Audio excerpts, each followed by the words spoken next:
श्रीशिवापराधक्षमापणस्तोत्रम् आदौ कर्म प्रसंगात् कलयति कलुषम् मातृकुक्षौ स्थितं माम् विन्मूत्रामेध्यमध्ये क्वथयति नितराम् जाठरो जातवेदाः।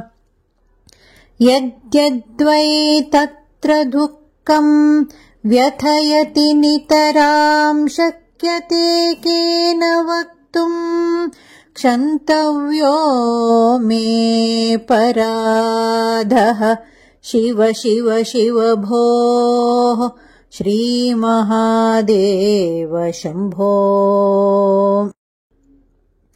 बाल्ये दुःखातिरेकान्मललुलितवपुस्तन्यपाने पिपासुः नो शक्तश्चेन्द्रियेभ्यो भवमलजनिता जन्तवो माम् तुदन्ति। नानारोगातिदुःखाद्रुदितपरवशशङ्करम् न स्मरामि क्षन्तव्यो मे पराधः। शिव शिव शिव भोः श्रीमहादेव शम्भो।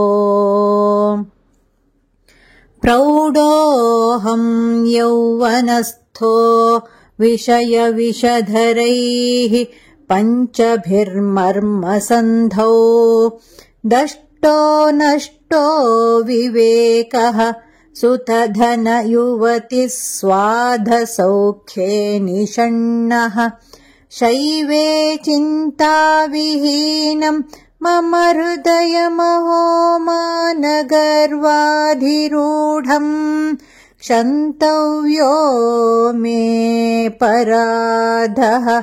शिव शिव शिव भोः श्रीमहादेव शम्भो। वार्धक्ये चेन्द्रियाणाम् विकलगतिमतश्चाधिदैवादितापैः प्राप्तैरोगैर्वियोगैः व्यसनकृशतनोर्ज्ञप्तिहीनम् च दीनम् मिथ्यामोहाभिलाषैर्भ्रमति मम मनो धूर्जटेर्ध्यानशून्यम् क्षन्तव्यो मे पराधः।